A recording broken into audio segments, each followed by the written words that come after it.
Hello, everyone. Welcome back to the podcast for sure ATM. All right, so today's guests we have Chris and Gio. So, How's if it going? anything, you want to introduce yourself? Yeah, so I'm Chris. I'm based in Los Angeles. I'm a conceptual photographer. I've been shooting for 10 years and I own four, about to be five studios with my best friend Gio and his wife Michelle.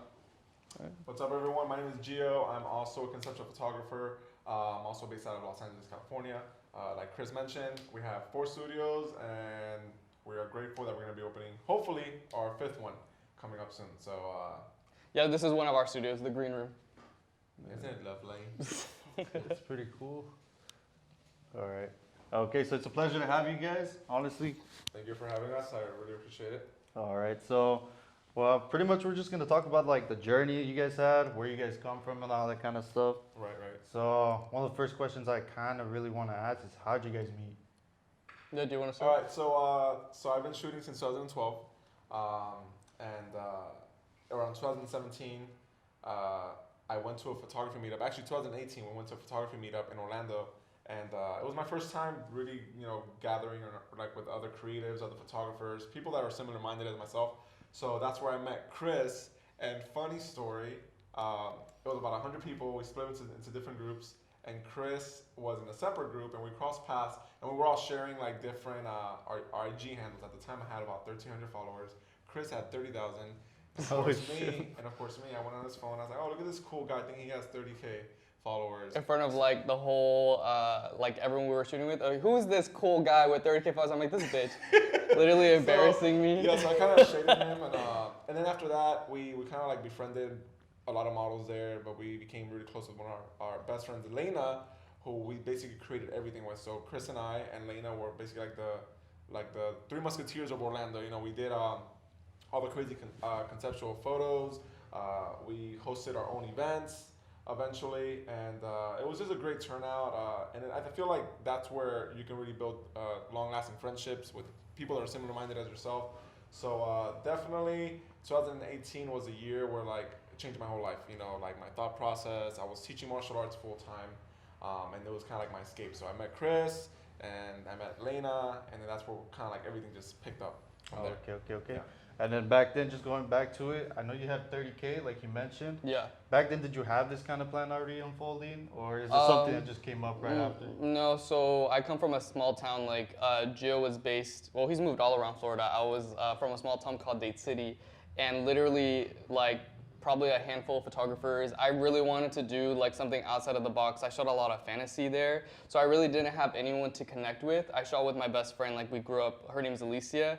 And then we grew up with photography together. And then, like Joe said, I saw this meetup happening in Orlando with it was hosted by a photographer, and he was inviting. It was free, so he was inviting all these photographers and models just to show up and network. I'm like, oh, cool! I've never been to anything like that, and that's how it started for me. I had You almost didn't even go to the. I almost didn't even go.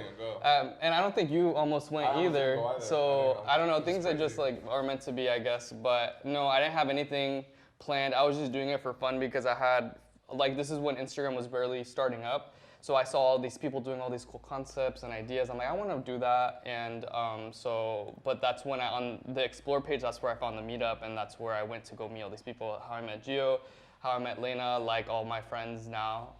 Yeah, it was from that. So I didn't have anything planned, or I had 30K, but because it was easier to grow back then, like if you posted a photo, you automatically got 500 followers or something. That's when Instagram was really pushing itself.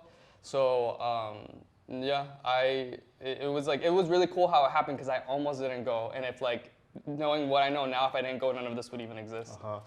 And then just a quick question, do you think both of you kind of challenge each other to be a better photographer, or if not that, I don't know if you guys consider yourself an entrepreneur or a business person, but you know how you guys have your own studios now. Right. So definitely, Chris and I are definitely each other's backbones when it comes to when we're in a creative rut, because all artists go through a rut.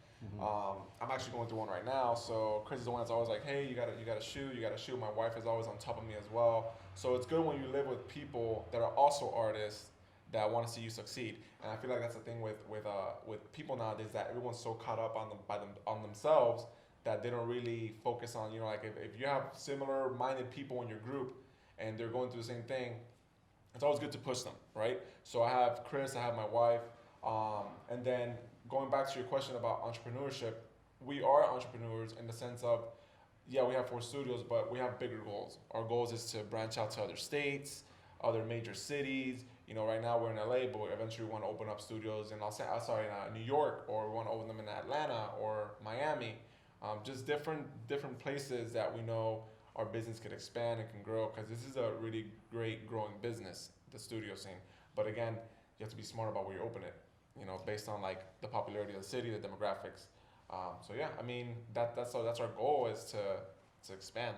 Well, I mean, we're barely starting like entrepreneurship now in Los Angeles, but back then we've always been hustlers. Like I was working a part-time job and then doing that on the weekdays. On the weekends, I was taking clients. I was doing weddings. I've been doing like actual clients since the age of like 17. And even after that, like we released our own like tutorials and like digital products that we sold online. So like we've always been kind of sort of on the pathway to entrepreneurship, because now, like Gio said, we're almost opening up hopefully our 5th studio. We have 4 on this building, and we want to expand. We don't just want to stay in LA. Like we want this to be like a business that runs itself with employees. Because even now, like we still come in clean. We have an employee, like a studio manager, but she only works part-time. We want this to be like a business that literally works when we don't even have to be in LA. Let's just say we move to like Florida or like Atlanta. We want to make sure this business like runs, and then we're also like managing like in different states, kind of like the same. Say it goes as planned. You're gonna first target Atlanta. Like Gio said, well, the most popular places are like Atlanta and then in New York City. New York City. And then LA is like the main like Well, even. I mean, yeah, everything's now like all the entertainment is switching over to Atlanta because it's cheaper. The cost is cheaper there. So you know, like movies are being filmed there, TV shows are being filmed there. So like the whole like Hollywood era scene is somewhat is moving to Atlanta. So the Peer Space, which is like, well, Peer Space is like kind of like a platform like Airbnb, which is where all our studios are on. They're growing like crazy in Atlanta. So obviously we're gonna make the smart decision of, if we're gonna go to another city with our business, we're gonna go to one that's growing. So Atlanta is one of those as well, and the cost of living is a lot cheaper too. So that's another plus for us. But yeah. Oh, okay. And say, it's kind of like random, but say like your fan base wasn't there. I know both of you have like a crazy amount of followers, but say it wasn't there, would you guys still be pursuing the same goals? So here's the thing, our fan base was mostly in Florida. Like we only had a little bit in like California, but what we do is like everywhere we move, we like to start a community. Like that's why we do photo meetups. Like we host already too, and we like seeing like our followers, and we like seeing people that look up to us, because we want to like actually meet people that follow us and support us. So I feel like even if we didn't have our fan base there, I know that we would create one, and I know we would build it up, because we love like seeing like creatives and other artists. Like we love like networking, and we love like putting people like up. You know, like we love helping people, and we want them to succeed as well. So I don't even think that's a scary thing for us, or even a thought. Like I know we would succeed for sure. Yeah. Just because now social media is like, you can find someone like in Paris, like you can meet someone like from across the world, right? And with Peerspace, what they do is they kind of advertise for us. It's such a popular platform that people automatically go to the site to want to rent studios or things like that. So you just have to list it, and then list your location, and then bookings will come. But it has to be a hub. Like you can't like expect it to work like what's like Kentucky, like, you know what I'm saying? Like it has to be like a highly like entertainment-based city. So like I said before, it's like Atlanta or New York, or here is very entertainment-based. Like a lot of influencers are here.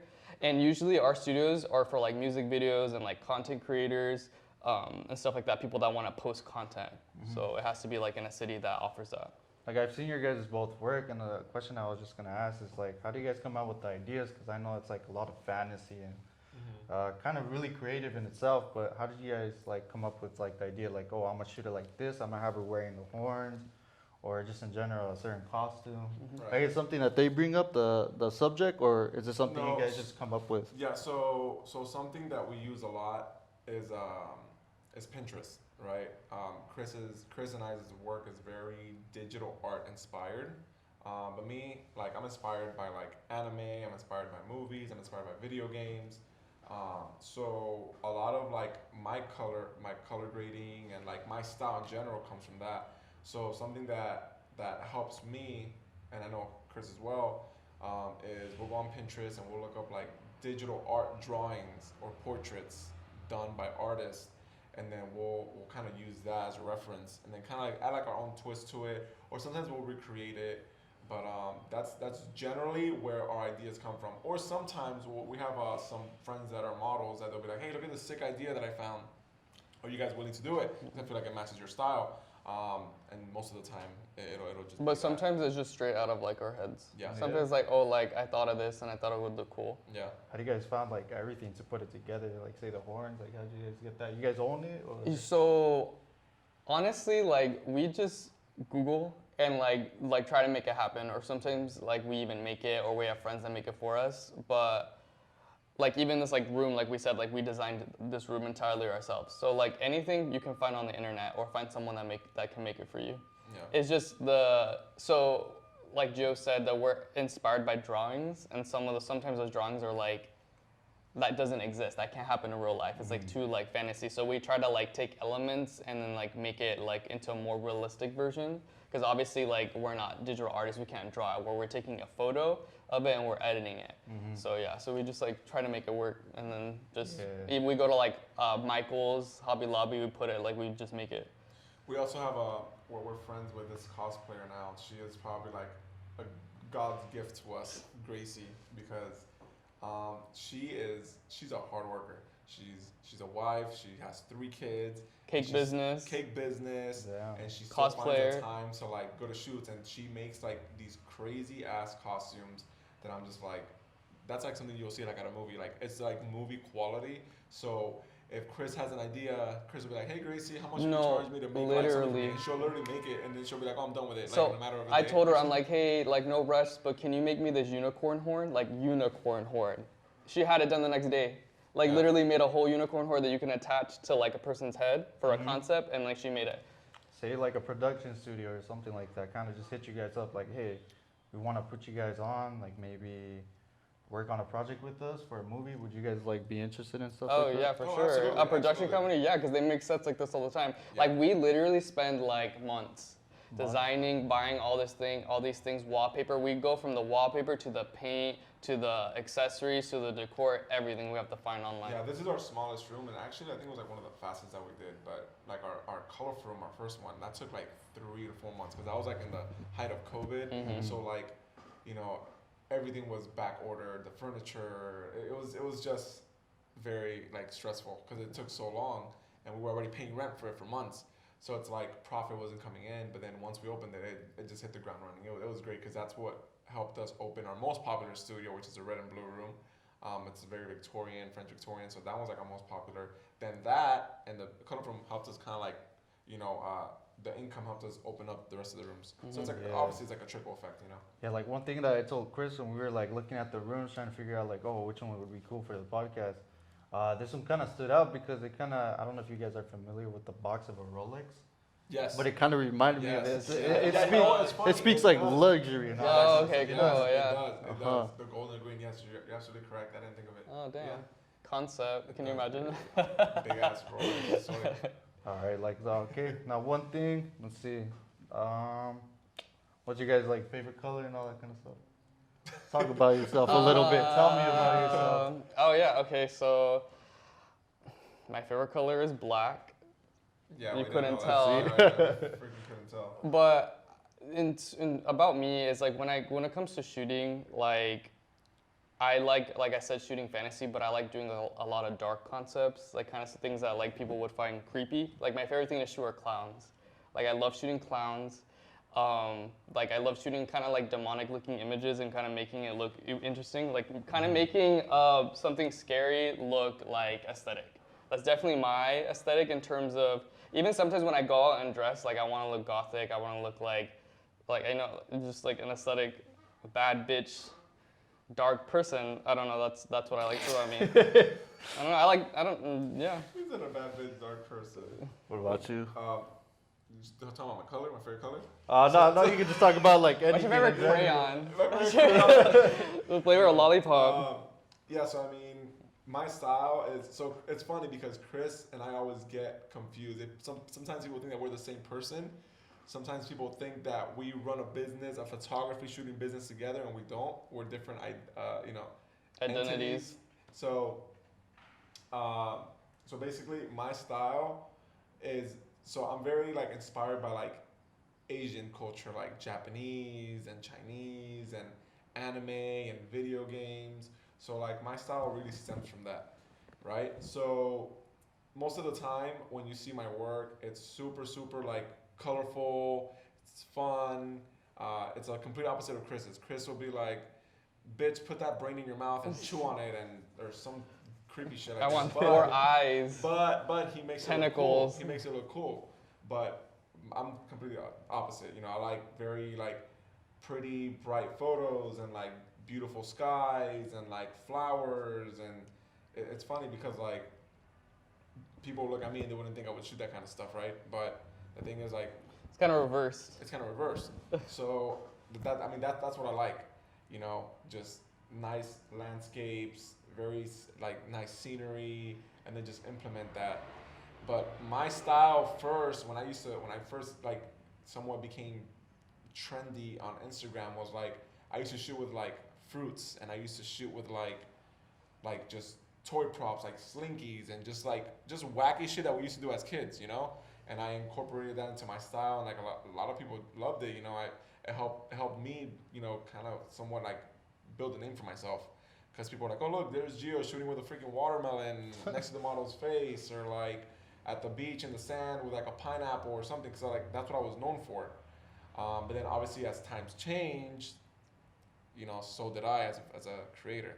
I mean, I wish times were simpler, just like how it was back then, where like, you know, shooting with just basic stuff was fun and people loved it. Now it's not like that anymore. You know, if you're not shooting lingerie or ass cheeks, you're not really like, Yeah. you know. Going back to what Gio said, like people kind of confuse us. But you know what's funny though? I've never seen Gio edit a photo from like start to finish, and Gio has never seen me edit a photo from start to finish. It's kind of like the same thing when people start hanging around each other, they start talking the same or kind of like doing the same things or like eating the same food. It's kind of interesting like how it can even be like the same kind of similar aesthetics to the type of photography that we do. We have like different genres. Like he said, he's more vibrant and colorful and like wacky concepts. I'm more kind of like on the more like traditional fantasy, dark, just like interesting. Like he said, like I like shooting with like tentacles, clowns, all those things. But that's like I said, we've never seen each other kind of edit. We help each other sometimes like finishing off a photo, but we've never seen like our own, like we have our own techniques, but like if you put it, you can definitely tell that they have some similarities in terms of the kind of like the aesthetic, because I don't think people really do what we do.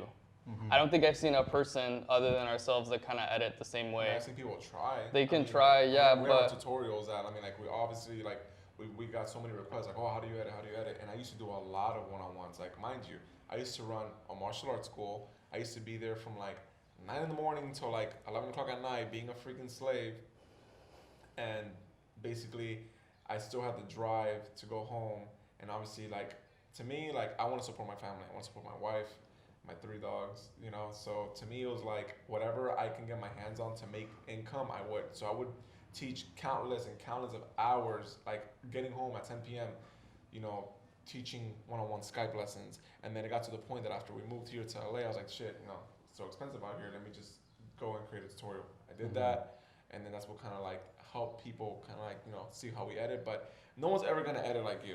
No one's going to have the eyes that you have for your photos. So like what Chris said, we have never seen people edit like us. And no one ever will edit like us. You know, everyone's different. And then that's not like in a cocky way. I'm just saying like I've yeah. actually have not seen a person edit like us. Yeah, That's of very, course. because it's like such a different genre. People they shoot like portraits, like full body shots. Some people have aesthetic, like fashion aesthetics. They like shooting like just the outfits. That's like the main thing. But for us, I don't think I've seen someone do like a very kind of animated style. Like even when I post on TikTok or on Instagram, there's like, oh, you drew all of these photos. Yeah. I'm like, first off, I can't even draw a straight line. Like, I do not know how to draw. It's just like my photos have that aesthetic of like drawings to them. So people are always like, oh yeah, I love your art. Like, you're such a talented like artist. Like, I love how you draw. I'm like, listen, I took this photo. Yeah. People get it confused. But honestly, like I think that's a good thing. Like maybe not actually following other people's ways, but maybe having your own. Just like you're saying, like you have your own ways of editing the photos and all that kind of stuff. Kind of makes you stand out. And if anything, it kind of maybe in a way creates a fan base for those that are trying to make it like that. That's our brand. Uh-huh. Like if you literally put our photos against other people, like people have even tagged me saying, this is your photo. Like without anyone, like without it mentioning me, they're like, hey, this person's taking your photo because they know my art. Like they know how I edit, so it's easily recognizable. And same with Gio. Like you can literally have a list of photos without anyone's names, and I can guarantee you they'll know which one's ours. Just because it's not cookie cutter, it's very like in your face. Like you'll definitely know that it's ours, and that's like I think we developed a brand for sure Damn, of that's pretty photography. good. I mean, I just wish that like actual commercial companies would appreciate that. Because the thing is, like, one thing that you'll never see is like, and I don't want to sound negative about this, but it's a cold hard truth is that you're never gonna see our work on a fucking Sephora campaign unless we dumb it down to the industry standards. You know what I mean? Yeah, we can edit like that. Yeah, of like course, we of course. edit so intense, we can like do campaigns. Like we can Yeah. edit how you see like on magazines, but that's boring to us. Like we like to stand out and be creative. And honestly, that's why we have the followers we have, and that's why we're able to like stand out. It's because we're different. Like Now, why why would do you think they don't actually draw their attention to something like that? So, it's like, not realistic. It's not not realistic. realistic. It's not realistic. Like I think I tried like maybe like back in the day I tried submitting when my style was already starting to come to life because it takes a long time for an artist to really like figure out what their style is, what their brand is. So I think like maybe like 6 years into me doing photography is where I really truly found my style. And I submitted to like Vogue Italia, which is like. I never got rejected, and approved. I rejected never got because approved. Why? Because my style, and mind you, and it was fashion shots. It was like full body, super like elongated, distorted photos. That's like what the fashion industry likes, and they rejected my application just because it was like the colors were too bright. It wasn't black and white. The highlights were too intense. So to me, it's like that's ridiculous because every artist is different. Art is subjective, right? But again, the industry is so cookie cutter that people like Chris and I will never be in a campaign like Sephora on a huge billboard unless we dumb it down, which obviously we can't. But why would I want to do that? So Yeah. I think we're moving into an age where people don't even want to edit their photos anymore. They want no Photoshop. They literally want like raw imagery because I think like people, sorry, I'm like burping. People want like natural like face, no retouching, natural bodies because I feel they back then were photoshopping everything to the extreme and that set like unrealistic body and like model Standards for the standards. industry. Yeah. And like, but see, what people don't understand about our style is like we're not trying to like set a new beauty standard. Like our photos literally look like paintings. Like people cannot realistically look like that. And people always message me like, I hate what you're doing. You're like trying to make people like people will never look this good. I'm like, listen, like girl or boy or whatever you are. I am not trying to change anything. This is art for me, right? It's different if like a magazine is photoshopping like all these models like 13-inch waist, like making it look real unrealistic. For us, it's literally art. So that's the difference. But now I think like when I see all these campaigns, they don't even retouch the skin or anything. But because people are pushing it, like they want to see people that look like that. They want to see people look True to natural, life, true to life. And yeah. I support that. But it's limiting artists like us from like getting anything like potentially sent our way. Like we will never be on like a Victoria's Secret or Fenty campaign or something like or Vogue or Gucci just because like they're just looking for straight out of the camera shots. They're looking for just like literally bare minimum editing because that's what people want. Like if they see someone retouch like how we will, I think they would be uncomfortable. Like why does that model look like that? She looks like a cartoon, but they don't get that this is art for us. We're not trying to like change. We're not trying to set the beauty standard like, oh, everyone needs to be like glammed up, perfect, like dolls, right? But yeah, I think that's why because the world's moving into a place where they just want natural, like natural bodies, no more six packs, no more like they want to see like what are they called, lonjas? What is that called in Oh, love handles. love handles? They want to see all Gasolina. that, you know. When I get it, because I feel like Yeah. if I see someone like doing a movie that looks like me, I feel like, oh yeah, like that looks like me, like that's cool. And I understand it, but people need to realize they need to separate what's art and like what's like art, not real life and real life. And then now touching on that subject, I was just gonna bring up like a picture that I saw or a couple. I think that's where they're mistaken. You know, those comments that they're making or that negativity. I think they're just like kind of wrong because they have to take accountability of like this is your art form and the way you express yourself. Now I did see that you guys really put into detail. I believe this one was your picture, the one where they're wrapped with the snake. Okay. Yeah. Well, I don't know. I think that's what they're missing. It's not really about just the form of the woman. Say, Yeah. for example, it's also everything else around there, like say the colors that are coming together, Yeah. or the what could you call it? It's not an accessory because it's a living thing. Because it was a real snake, right? It was a real snake. Yeah, it was Yeah. 150 pounds. How did you even put that together? Like, did you just rent a snake or? No, so my friend, her name is Brianna. She was like, "Oh, I know a person because I posted it on my story, and she recommended Nick." And then I was like, "Hey, do you want to collab?" He's like, "Yeah." And then I'm like, "Bring like the biggest snake you have," and it was like a 16-foot, 150-pound snake. But like honestly, I didn't retouch or contour her body like at all. Like Nee, she has an amazing body, right? And like it looks good. And if someone thought that I retouched it, they're wrong. Literally, I just like retouched her skin. Obviously, she has great skin, but it was like everything is like true to So life. you didn't warp or I didn't warp or or anything. Yeah, it's like true very life. that. So Yeah. if people get self-conscious, I'm like, I can show you the raw. I mean, I just think nowadays like everybody gets triggered by the littlest things on social media, and that's Yeah. because social media. it's toxic. It's really toxic. Social media is a platform. All social media is a platform for crybabies, right? So Yeah. they're always gonna find something wrong with your photo. Like, oh, I don't like how your hair looks. I don't like how your eyebrow arches. I don't like how you breathe. I don't like how your lip goes this way. So it's like it's given the opportunity for keyboard warriors to be more warriors now and just talk so much shit and degrade people's work, right? To me, I have people all the time telling me on my TikTok videos, they'll be like, doesn't even look real. I'm like, dude, it's not supposed to look real. Like, if you want a real photo, like if you want like a true to life photo, I can do that, right? But that's not what I'm known for. That's not being true to That's yourself. not me being true to myself and my art.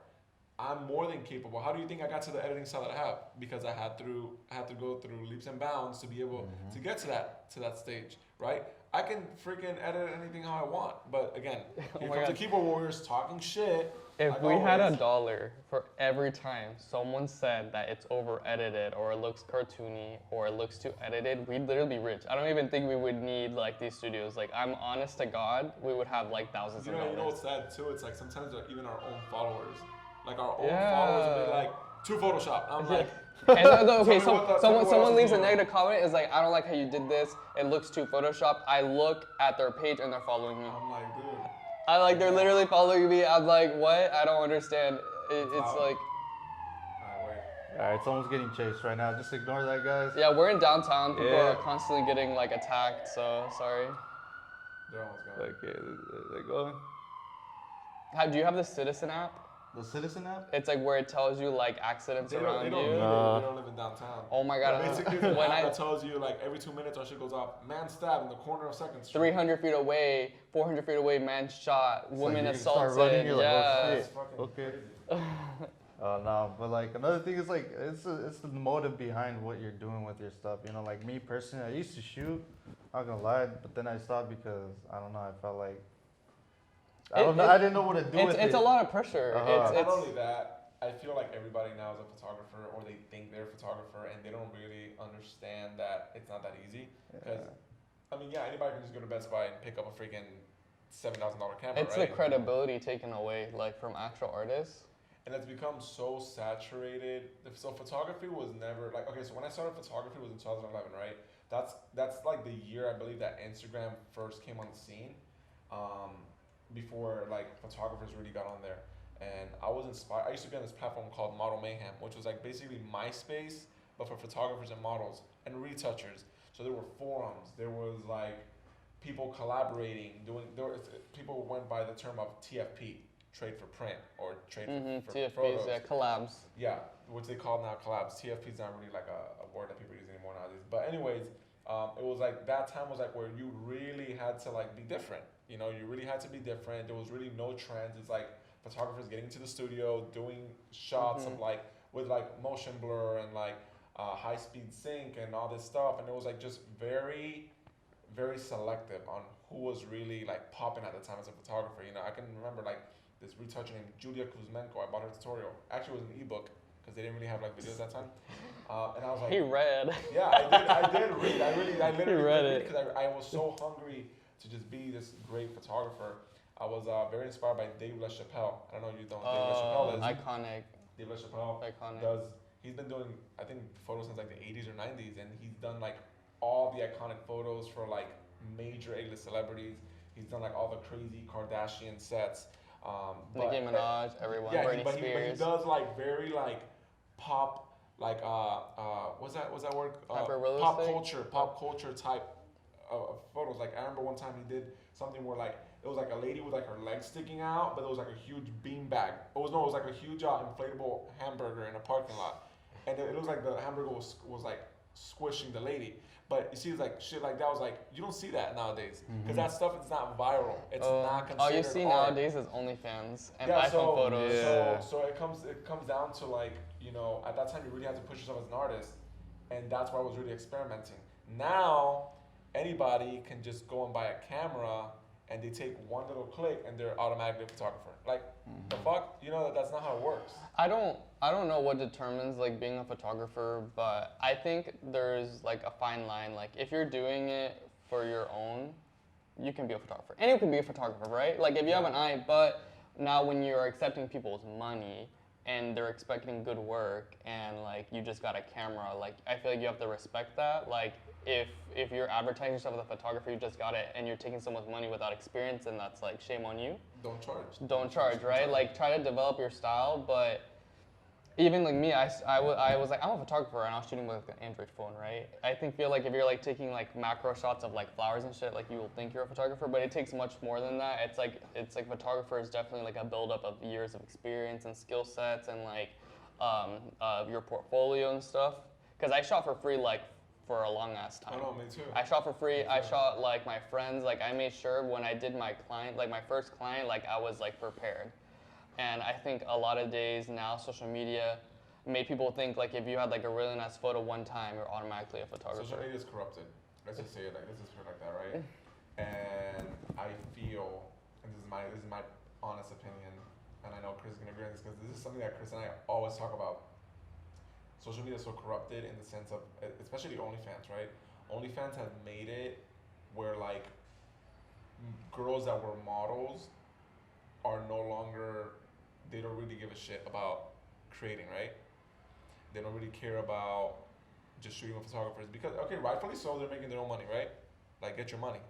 Get your bag, but... Yeah. But at the same time, it's like, what happens if OnlyFans stops one day? It almost got shut down. No, OnlyFans literally changed everyone. Like, I'm not even joking, it changed like the whole creative community because now people make literally like $30K a month just with iPhone photos and just like staying at home and just like taking photos with a tripod. And I get it, like all power to you, but then to us that we rely on models and we rely on creative people, like they don't want to put in the effort anymore. Like it's very like 90% and then 10%. Like they just feel like they need to show up. Yeah. And even then it's like bare minimum effort, like no effort at all, just because they're like, why am I putting so much effort to something into art that I'm not gonna make money out of when I can just go home, take a couple of iPhone OnlyFans photos and make like someone's yearly salary in a month? I mean, again, like more power to them. I mean, like they're making easy money, right? It is. It's not sustainable though. It's not sustainable because what happens if tomorrow it gets shut down? What are you gonna do? And we're not shaming like sex workers or anything. Like I love sex workers. We have a lot of sex worker friends. I have a lot of clients that are sex workers. And they're like hustlers. I'm just saying like as a whole, like it made people in terms of creating art very lazy. I mean, this is something that we talk with them too about because they even tell us, they tell us what's gonna happen if tomorrow if it shuts down. Like, what are we gonna do? No, but they even tell us like in terms like that won't do well. Like that's not advertising our business. Like that'll like tank. Like it won't get good engagement because people are like used to seeing iPhone photos like very natural. Some of these people are models that like we grew together, right? Like I've seen it happen. Like some of them just and I get it. Like, why waste your time going out of your day, going to a location, shooting photos that are not really going to sell what your business has to offer, right? Meaning lingerie. Me, like, I started off shooting lingerie. I don't like that shit. I don't like it. To me, it's boring. Everybody and their mom does it. It doesn't make me. It doesn't set me apart from other photographers, right? But there's some times that we'll do actual trades with like our model friends that are now like OnlyFans. You know what's funny? I have to message models, like even our friends. I'm like, hey, can you please do this concept with me? Like, I'll shoot my own, and I'll shoot a set for your OnlyFans. That'll be like completely natural and like very like sexy. Just cause like I understand it now, and I'm trying to like. Obviously, you have to adapt, right? If you don't adapt to trends, like you're just gonna go like you're a thing of the past. So I'm like, okay, well, I'll guarantee you a set that you can post on your feed, but then do a set for me. Like do like a crazy concept, like paint your face like a clown, and then I'll shoot you like in a bikini, right? So we both get something out of it, and you feel like you're not wasting your time with like photos you can't post. And I feel like we're doing that now. Like we see that they don't like, we like their aesthetic, and when I continue working with them, we'll be like, okay, well we'll get a photo for us, and then you'll get a photo for your own. Right. And I feel like that's a good trade. Okay. Now, do you think like some of them actually do take it serious and are actually doing it not really for, I want to say like most of the fan base doing all that are buying into that, or like guys that are really thirsty or desperate or just can't do it out of the bubble, you know what I mean? Like, so they pay to see all that. What you're talking about, photographers? Oh, you're talking about like creepy photographers, or what are you talking about? Yeah, like because I creepy know like some photographers. photographers I hate like they put a bad name on photographers because when people think of photographers shooting like models in bikinis, they think of creeps, and honestly, a lot of them are. Like a lot of them like touch them inappropriately. I would never. I hate that. I'm so against that. Like I don't even like touching models. I'm like, please, like, can I move your hair? Like I'm just trying to like make the shot look good. But yeah, other photographers literally just become a photographer so they can see like a guy or a girl naked, and then that puts a bad name, and like that's like assault. So we're completely against that. Even when we do meetups, we're like, please do not touch anyone, like at all. Like ask them to move it. No. Rephrase that. I'm like, they don't want you touching them. Like, please, like that's creepy. Not even our close friends, not even our close model friends will even do that, because it's like, you may never know, they're gonna be having a bad day and they can just be like assault. You know what I'm saying? So it's like we always ask our friends, we go, hey, do you mind if I move your hair a little bit? And I mean, trust me, that goes a long way. People will always respect you for that. Models will always have your back for that. You know, yeah, because we've done like self-portraits. Like I've shot him, and then he shot me. And like when you get into the position of actually modeling, it's hard. Like getting like your posing and like your facial expressions, and like I dressed up as him, like a cosplay. He's from Powerpuff Girls, and he has like 6-inch heels. Oh, I saw that one. Yeah. Oh my God, I was in so much pain. I'm like, damn, these people like put in work. Like I had to sit in a chair for like 3 hours to get my makeup done. Like everything, the outfit was expensive. So yeah, it definitely is a lot of work. And like props to the people that actually like doing it. Like in terms like when they create art with us, because I know like they put in a lot of work. When we shoot with Gracie, the cosplayer that does all the props, she puts in weeks of work for our ideas. So it's like, but also we put in like hours, sometimes days in her edits, you know? So it's we appreciate people that put in the same amount of effort as us, because our type of editing takes hours for one photo. What do you think is the most challenging thing that you guys have to deal with when you're shooting? Honestly, everything's a challenge. Like okay, so when you're a photographer, people expect you to do everything. They expect you to find the location, to find the outfits, to find the makeup person, to find the hair. I'm like, to be a creative director. And like, you're not paying us for that. Okay, so I was saying is like, people expect you to be all these things. I'm like, listen, like we're just photographers. Like if you want to pay my styling, makeup, all this rate, they expect you to be the creative director. like the all-in-one, I'm like, listen, like no. So in terms of just photography, it's all a struggle. Like you have to know your lighting, you have to know flattering angles, you have to know posing off the top of your head, you have to know how to edit, you have to know how to work your camera, you have to know all your equipment, you have to buy all these programs. Like listen, like we're charging this amount of money because we know our worth. And people are like, you're too expensive. I'm like, then I'm not the right person for you. Then go. And if you don't want to pay for me to find all these places to get all these things, because honestly, like knowing all these connections, having all these makeup artists, like that also costs. Listen, I always say good work isn't cheap, cheap work isn't good. No. And if you want cheap ass work, then you're gonna get a cheap ass price. And that's why we And kind of that's started what these studios too, is because like I hated having to please people, and this is kind of something that makes our money, and we get to do whatever the fuck we want to. Like we get to do the shots that we want to, and not have to please anyone because we're pleasing ourselves. Yep. And then even like when we have campaigns and we work with models, like we pay those models. So even if they don't like the shot, they're still getting paid, right? We're doing it for us. That's another thing out here too, is that like a lot of influencers, they'll be like, honestly, like influencers are probably like one of the worst people to work with, and I don't care if they get mad if people see this, because it's a fucking. They're so entitled. They're entitled, right? They'll be like, they'll hit you up, right? And this is what I fucking just boils my blood. They'll be like, hey, can you shoot this photo for me for a campaign? Mind you, they're making thousands upon thousands. They of want it dollars, for free? but they won't fucking pay you a What penny. the? If You got me you all sorts of if fucked up. you see a campaign on an influencer, I guarantee you, I'll bet anything, they're getting paid over $10,000 to $20,000. That's the littlest that they'll get paid. Coming from photographers, and like we're like at the bottom of the food chain when it comes to campaigns. Like we get paid the least because we're not personalities. Our brands are our photos, right? And we still get paid decent. Like I'm not even gonna lie. When these influencers have an actual dedicated post and they have millions of followers, they're getting paid up to 50 to 100K per post. So. And Chris they're I like, have they don't always want to said pay ourselves- us. Chris and I have always said to ourselves, if we get a brand deal, when we do, because we get brand deals maybe like a couple of times a month, we will always Pay everyone. Pay everyone. Like for example, I just did a brand deal like 2 days ago, right? The model showed up.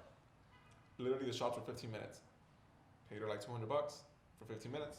Why not? It's her fucking time. Yeah. Her time is valuable. And I always My ask the time is rates. valuable. Like if some model says my rates is 150 an hour, and I do like 2 hours, it's $300. Yeah. You know what I'm saying? Yeah, it's like that. totally. We always ask for the I pay rates. everyone's rates, and I never ask for a discount because I hate when people are like, "Is that the best price? Like, can I get a discount? I only want one photo." I'm like, "Listen, this is my package. I'm not gonna change. Like, I've been doing this for what, a decade. I'm not gonna like lower my worth." What people don't realize is that like, so people think because photographers are freelancers, right? A lot of them have big businesses. Some of them are just freelancers, right? Like for example, we're freelance photographers, so that means we're like ourselves, right? We don't work for anybody else. It's just ourselves. But a lot of times people think that they can negotiate.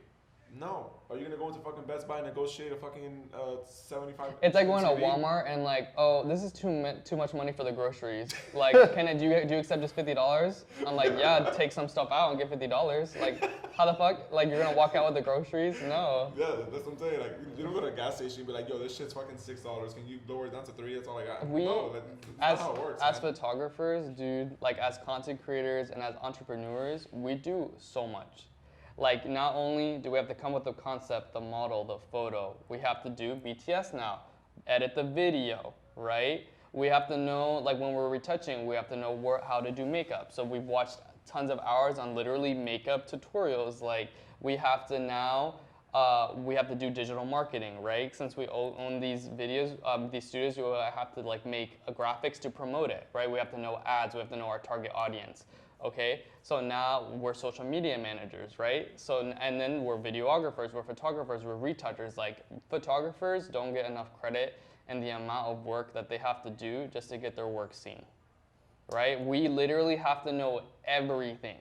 And then when the clients come in and they're like, "Oh, like which outfit looks best?" or like, what looks best here?" I'm like, "I'm not a stylist. Like I'm literally just taking your photo." It's like, why are you expecting us to know like top and down everything? Like, honestly, so put in the work. Honestly, we do, but the problem is that that's not our field.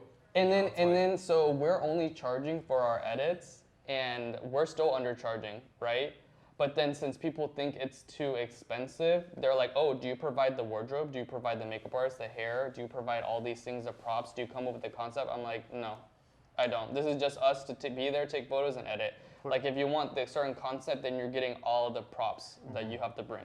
What about now and date? Are you guys proud of the prices you guys are giving? Or do No, you I guys want it think to be you more guys are- expensive. Mm-mm. Okay. No. Honestly, we just raised our price. No. We just raised our price I think like a month ago. And we're still undercharging. And we got clients, but for LA standards, for like the kind of shit that we do, we're still undercharging. we're still undercharging. Do you think this is something you guys are gonna run into when you guys start to like spread out to like New York, Atlanta? No, because No. this is our studios make us the money that we need to live comfortably. Anything else is literally just added. So we're talking about like how much we charge as photographers or the studios?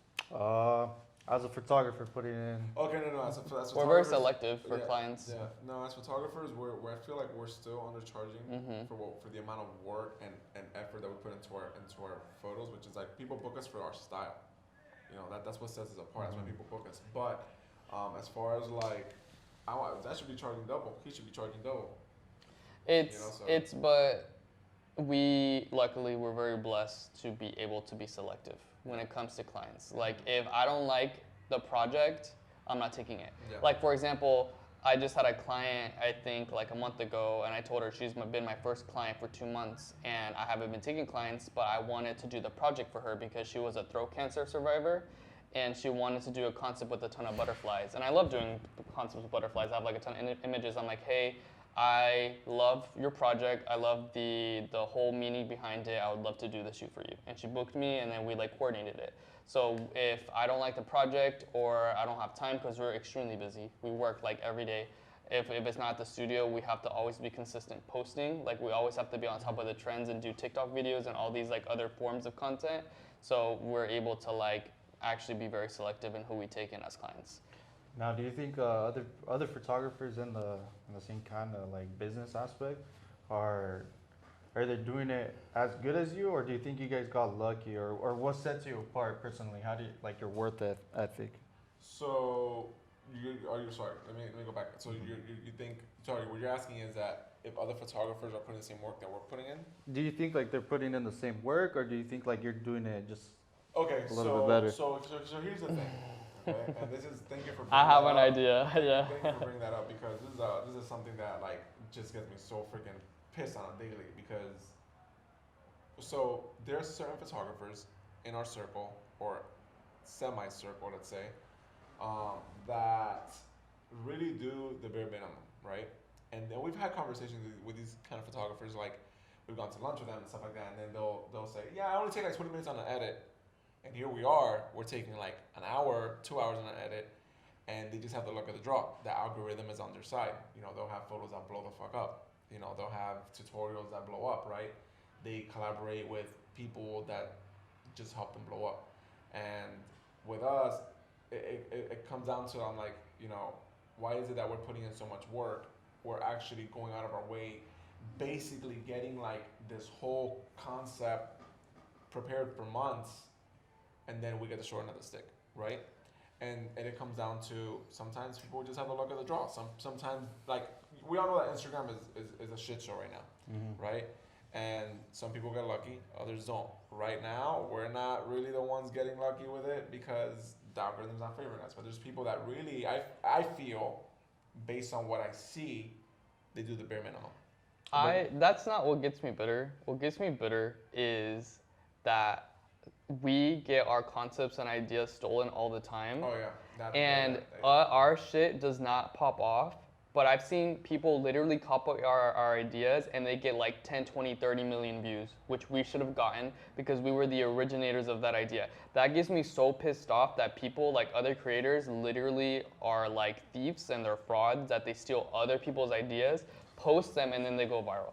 That's what makes me pissed off. I don't care if people get the luck of the draw because the algorithm is literally shit. What gets me upset is that when our ideas are stolen, and then they get the viral video. It happens all the time. And you know what pisses me off too is like these kids on TikTok dancing these stupid like songs and trends, and they're getting so much recognition when there's other actual professional dancers literally doing tours that don't get that recognition, that are professional, that can dance like their ass off in comparison, right?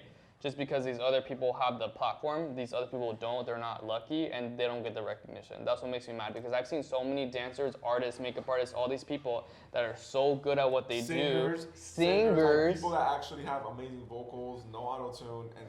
And then the things go virals are the fucking trendy music that literally took like 5 minutes to make and that's blowing up, and there's other artists singing their like lives out, and they're depending on this to go for their livelihood, and they're not getting that. That's what gets me pissed off. Like personally, I don't even pay attention to those kind of people, but it is surprising that they're still getting famous. But you personally, why do you think that they're actually getting all those views and all that kind of stuff? Because me personally, Because they're thieves, they're frauds. They're taking literally. Tell us how you really No, feel. they're taking the idea, like the whole, because okay, if a video is viral, it's gonna go viral everywhere because people, it's something about it that is like pleasing to the viewer, right?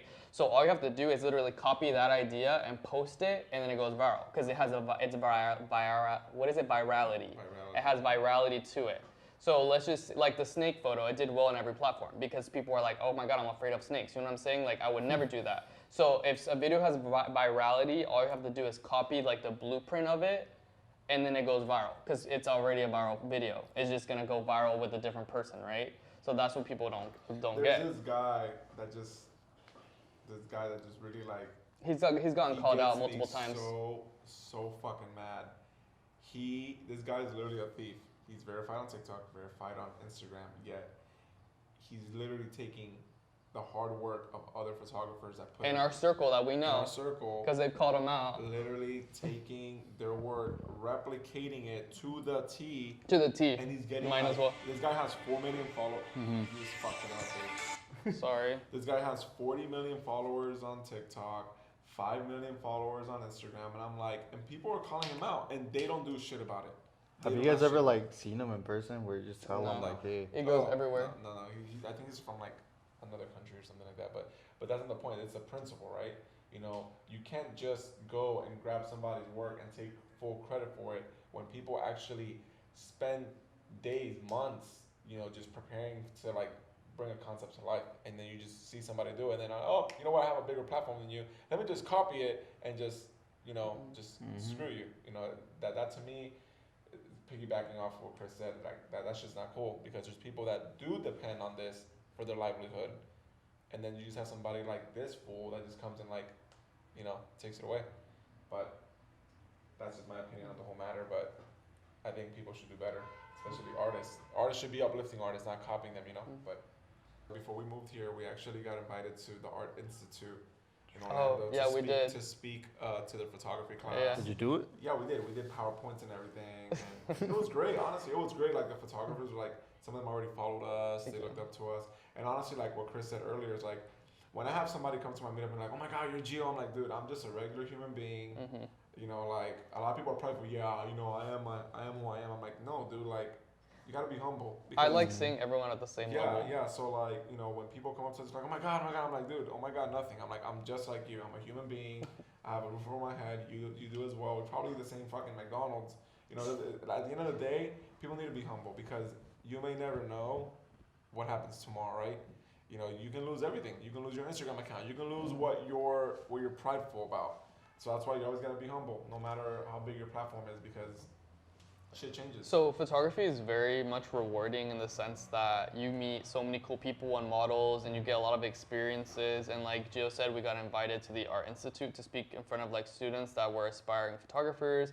I've been invited to places to speak as well. Like with scheduling issues, I couldn't make it, but like people obviously like see your hard work, and we don't want. Obviously, we've been talking about a lot of negative things about photography, but there's so many positive things as well, like the people experiences, like the art you create. Like I feel like when we get the luck of the draw and we like post a photo that we worked so hard on and it goes viral, we're like, fuck, like this is amazing. Like the recognition is amazing, the positivity is amazing.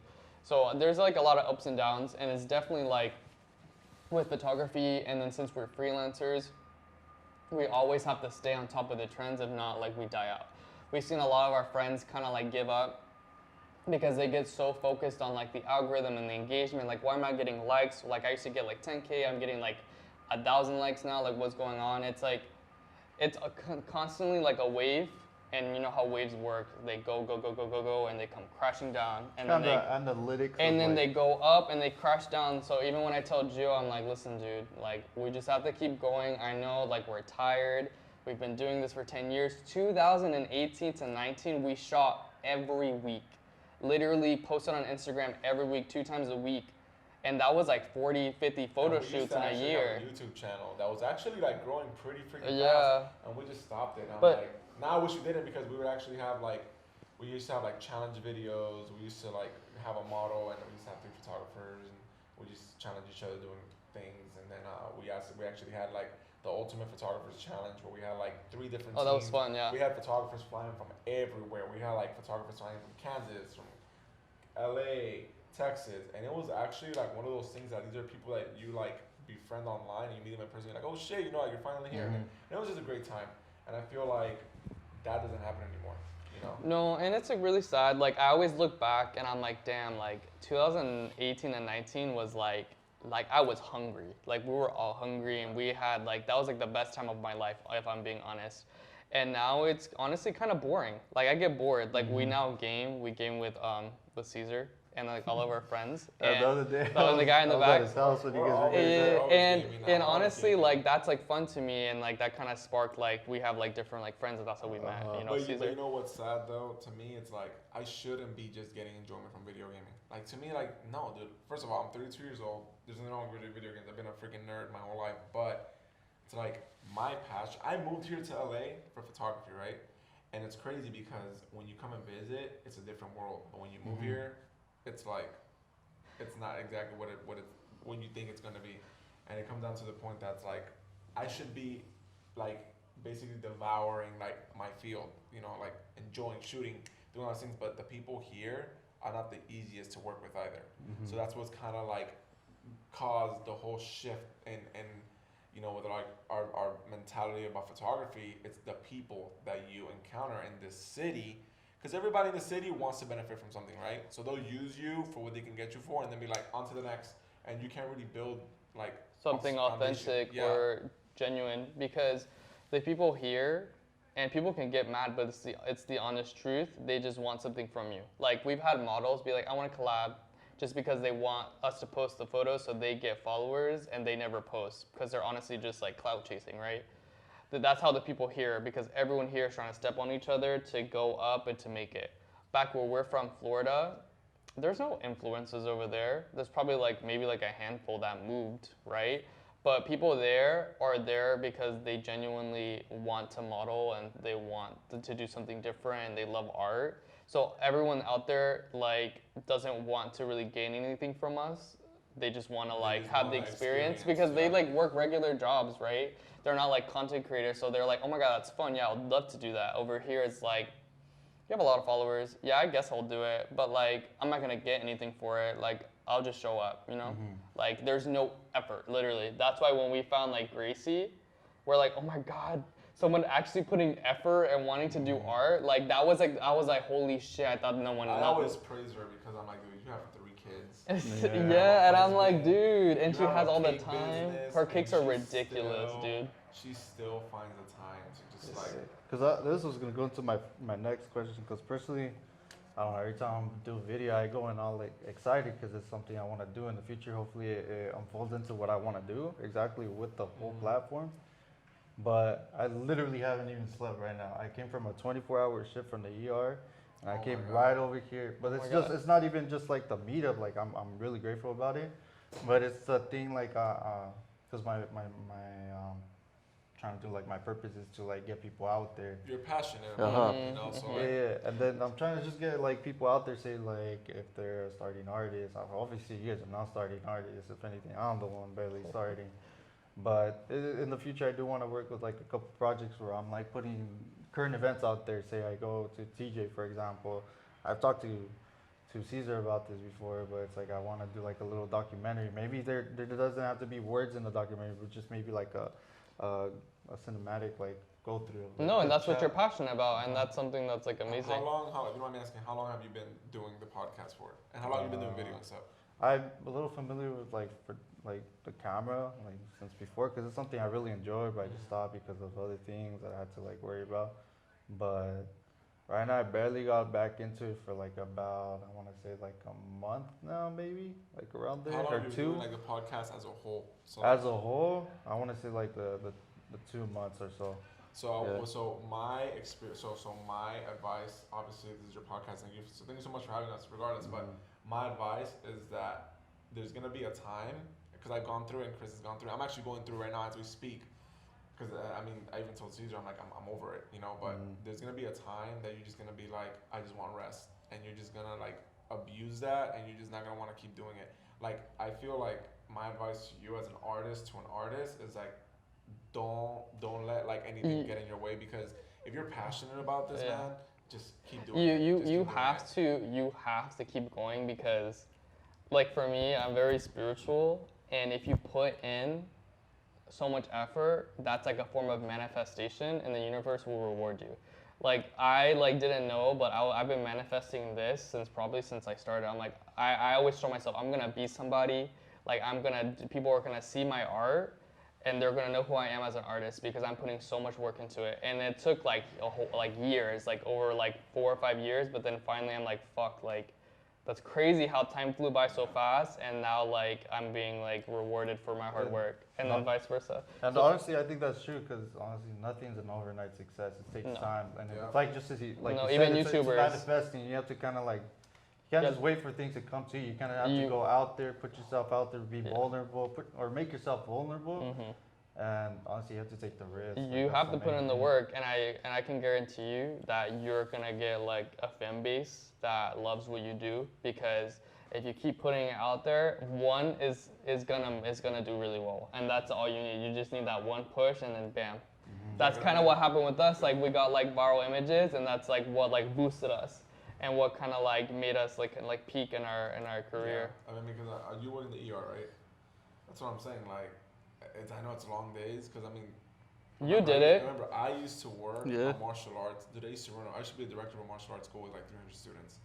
And when I tell you, I was like dragged through the mud, physically and mentally, and I still had the drive to go and shoot on the weekends. Like, you would go like work like 10 p.m., go home, and then would like FaceTime all of us, like all of our friends, and we would edit to like 2 a.m, and then have to wake up to work again. Dude, it was like I felt like I was on a hamster wheel, but I knew what I wanted. For years. I always told myself, like, look, I'm gonna move to Los Angeles. I'm gonna do something with myself. I cannot keep working for somebody else to make their dreams a reality, because like I was working for a franchise martial arts school that makes millions. First of all, second of all, I was helping somebody else become even more of a success than I was, and this person went to like Tony Robbins seminars and shit. And I'm like, why the hell am I helping somebody else make money when I can be doing this for myself? And the same thing with this studio business has been really difficult. Like in terms of just like creating them, like advertising them, getting people. Like we've been blessed though, but like it's been like arguing, right? Like clashing of ideas, just like arguing with landlords, like financial, all of that. Like, but we still kept going, and we were driving an hour to an hour back when we first opened up our colorful room to clean it, and that was every day. Like we're making an hour, 2-hour drives. We would have to one production fucked us up, and we had to drive like from like 12, and then get here at 1 a.m, and we got home at like 4 a.m, because they like trashed our place and we had to clean.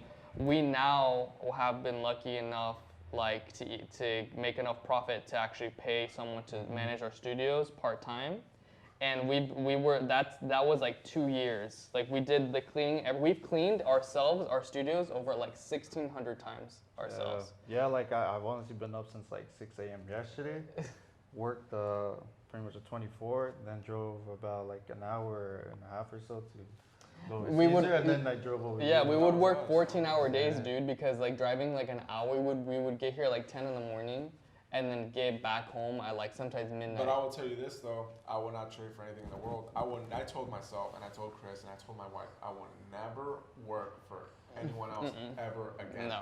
I will never work for anybody else again, because if someone's gonna make money, it's gonna be me, my best friend, and my wife with our business. I'm not gonna work for anybody else, because why the hell should I be somebody else's guinea pig? We've put in so much work to then go back. Like this is our all now. This is literally our legacy. This is what we're doing. Yeah, we have 14-hour days, but we literally had our gaming laptops and we had our editing laptops. So we would just sit there and edit or game. And just edit a game, yeah. But that's why I said I will never trade for anything in the world, because I'd rather be doing that for my own business than making else somebody like successful. Even now, like we're like full-time content creators and like business owners, right? So now we just focus on just creating content and like making sure that we're still like, you know, posting on all our social medias, but also like being on top of like our studios. Like we're always looking for ideas, we're always looking at like inspirations, because like everything we get in, we put into our business, because this is what we want to see like succeed the most. Because this is like blood, sweat, and tears, dude. Like all of our studios, none of them were easy. Like they all were like hard. They had their like moments. Our pink room, we had to literally like find a whole new contractor because they like dipped out on the project. No, we fired them. Oh, You fired them? I was trying to be Because- nice, no, but yeah. No, they got fired. My wife literally fired them because we spent $1,000 on freaking wallpaper. And they messed we up the always wallpaper. we always have a designated person. When you do wallpaper, who do you hire? A wallpaper. You're not gonna hire a freaking plumber to do wallpaper. But they right? guaranteed us, They and then they guaranteed fucked it up. would do it. They Like, fucked it how up. are you? Like, it's a striped wallpaper. They did it like diagonal. Like it was so, So it my was wife so fired badly them. And done. then we went in panic mode because we always have a Oh deadline my for the God. studios. If we're gonna start on the first of the month, we have to have them finished by the end of the month, right? So we can maximize profit. So they fucked up, and my wife fired them literally towards like the last 5% of the project. We fired them. We had to go into panic mode, hire somebody who freaking ripped us off, but we're like, hey, it's either we Oh my fucking God, pay them that's more so much and we money. get it open, or vice versa. So we took that, but now it's one of the top spaces in LA. It's- Our it's- spaces are one of the tops in LA, and I'm so grateful for that. Do you want to share it again? What it's called? Oh, It's it's called Vibrancy Lab. Vibrancy Vibrancy Lab Lab? Studios Vibrancy Lab in Studios. downtown Los Angeles. All right, all right. So we're just gonna wrap it up now. The way we're gonna wrap it up, I'm gonna give you guys both a chance, either or both. Take turns, or just give some positive affirmation out there. You can go. Yeah, so again, my name is Chris Hernandez. I'm a full-time photographer and content creator, and I think my advice to everyone is, I know it sounds cheesy, but don't give up, keep going, and if you really want something and you're hungry and you're manifesting it, you're gonna succeed. It's not gonna be an overnight thing at all. It's gonna take a lot of work, a lot of effort, a lot of like sleepless nights, like tears, like wondering what's gonna happen in the future. But if you want something like hard enough, you'll get it for sure. Because that's like me. I doubted myself every year. I was like, what am I gonna do with my life? But then like, it works out. The universe like will give it to you, like God willing, and like you'll be fine. So stop stressing about it. Like there's like other things you can be stressing about, but like your career and what you want to do, definitely it'll happen. You just have to put in the hard work. Nothing is handed to you in life unless you're rich or you come from like a rich family. But if you put in the hard work, you'll get it. Like you'll get your turn for sure. My name is Gio, and Chris basically said everything that I wanted to say too. But definitely don't focus on what's around you, focus on yourself. First of all, your mental health is very important, because without good mental health, nothing else in life is going to succeed for you. Surround yourself with positive people that are going to uplift you, people that are going to pat you on the shoulder when you're down and lift you back up. And always surround yourself with positive people in general. I feel like when you have a great group of friends, people that are reliable, everything else will come easier. And yeah, besides Chris taking everything else that I wanted to say. Sorry. But another thing too, like be aware though, because not everyone has like The good intentions. the best intentions for you. So always have like always just do everything with like open eyes, because like I can tell when people are not being genuine and you feel like something in your gut telling you like, oh, like I feel kind of weird about this person, trust your gut. Because sometimes like I give people the benefit of the doubt and I don't trust my gut, and then they always come back and like, oh fuck, I should have trusted my gut. A lot of people too are energy vampires. Like I said, I'm very spiritual. Like, have you ever been with someone that just like sucks you up, like just makes you like just tired? Just kind of like sucks you dry. Like, dude, no, like just take them. I promise you, like you'll feel better. You'll feel better when they're not in your life. And sometimes it's hard to cut people You out. got a whole Harry Potter novel for the freaking You have your outro. hold on. You have your whole like. Trust me, like it might be hard to cut them out, but it's like for your benefit for sure. Yes. Yeah. Or we're Audi 5000. We talk forever. Later. All right. Peace See you out. next time. All right. Awesome.